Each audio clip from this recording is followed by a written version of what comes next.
semuanya, aku Amalia Nurama Putri akan melanjutkan penjelasan tentang materi yang sebelumnya. Dan materi aku hari ini adalah tentang parenting dan regulasi emosi anak dalam proses pembelajaran.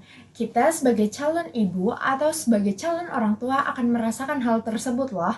Nah, apa sih yang dimaksud? Yang dimaksud adalah pola asuh orang tua yang memainkan peran penting dalam pembentukan kemampuan regulasi anak di usia dini loh. Nah, dampak pola asuh permisif yaitu terhadap regulasi emosi anak usia dini memang menelaah 5 artikel ilmiah yang diterbitkan antara tahun 2024 sampai 2025 loh. Metode yang digunakan adalah literatur review sistematis. Nah, kita adalah untuk mencegah anak-anak kita agar mendidik sampai ke masa yang akan datang. Nah, dengan proses identifikasi ini, seleksi sistematis data dari berbagai sumber terpercaya dalam mengelola emosi seperti kecenderungan mudah marah, tidak disiplin, menunjukkan perilaku agresif. Selanjutnya itu ada konsep dasar dari parenting dan regulasi anak.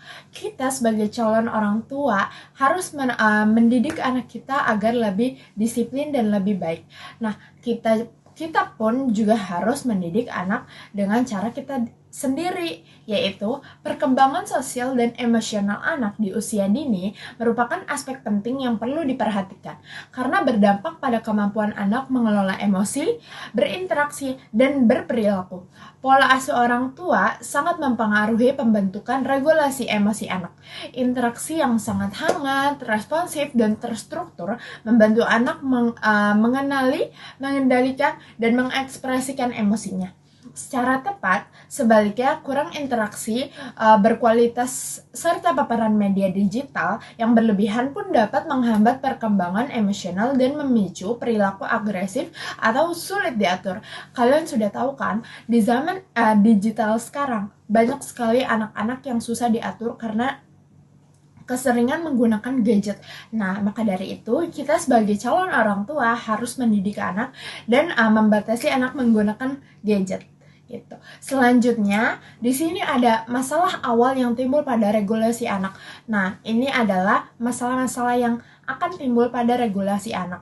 Yang pertama itu tantrum dan ledakan emosi. Biasanya kita tuh juga menunjukkan kemarahan, frustasi, atau kesedihan yang berlebihan. Itu tuh malah membuat anak akan menjadi tantrum dan meledak dengan emosinya sendiri. Makanya kita harus menahan, atau kalau bisa kita jangan menimbulkan masalah tersebut. Nah, yang kedua itu ada kesulitan mengendalikan amarah.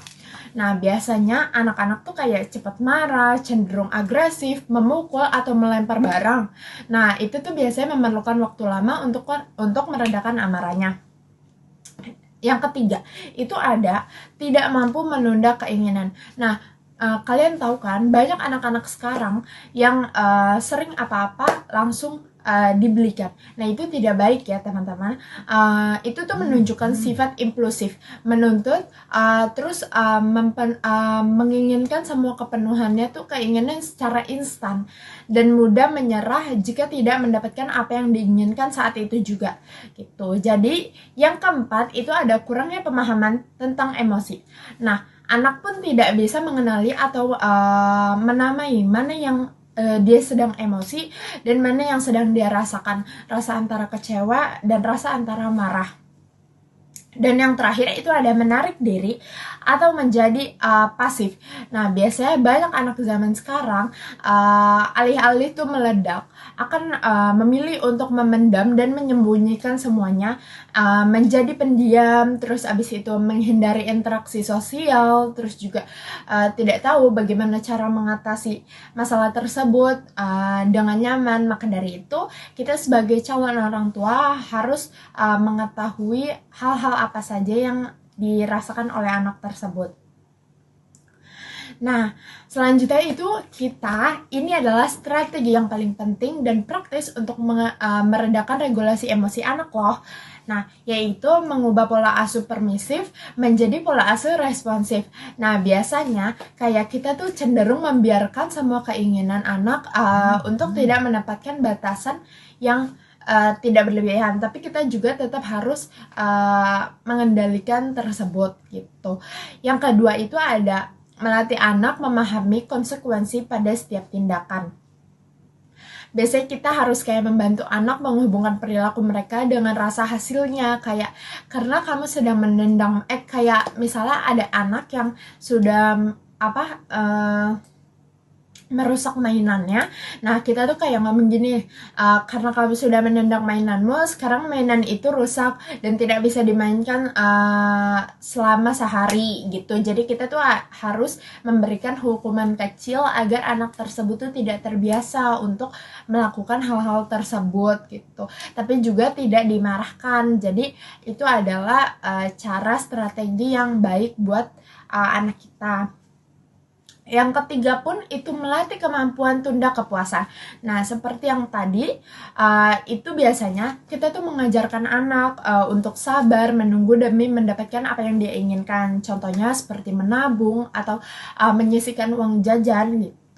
Nah, biar tuh kayak keterampilan ini tuh penting untuk mengendalikan impulsif. Jadi anak tuh tidak cepat mudah untuk membeli apa yang dia inginkan gitu. Jadi dengan cara dia menabung atau dengan cara dia harus bisa keinginan sendiri, dia tuh akhirnya ngerti gitu loh, tidak langsung merasakan aku mau ini tapi aku harus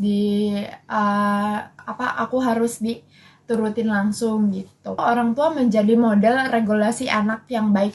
Nah, jangan cuma karena anak-anaknya doang, kita juga sebagai calon orang tua harus menjadikan contoh yang baik kepada anak-anak kita. Yaitu orang tua pun perlu menunjukkan cara yang sehat dan merespons stres, frustasi atau amarah. Misalnya dengan kata-kata ya ibu tuh sedang merasa kesal, terus habis itu ibu mentarik nafas sebentar dan dalam-dalam selalu berbicara dengan baik kepada anaknya, tidak dengan marah-marah atau menghukum anaknya. Nah, gitu guys. Jadi itu adalah pemaparan materi aku di materi tersebut. Nah, kesimpulan dari materi yang aku paparkan yaitu pola asuh permisif memiliki dampak negatif loh yang konsisten terhadap kemampuan regulasi emosional anak di usia dini. Anak-anak yang dibesarkan dengan gaya pengasuh permisif cenderung menunjukkan kesulitan dalam memahami dan mengekspresikan emosinya secara adaptif, kurang mampu mengendalikan diri, serta mengalami hambatan dalam berinteraksi sosial secara sehat.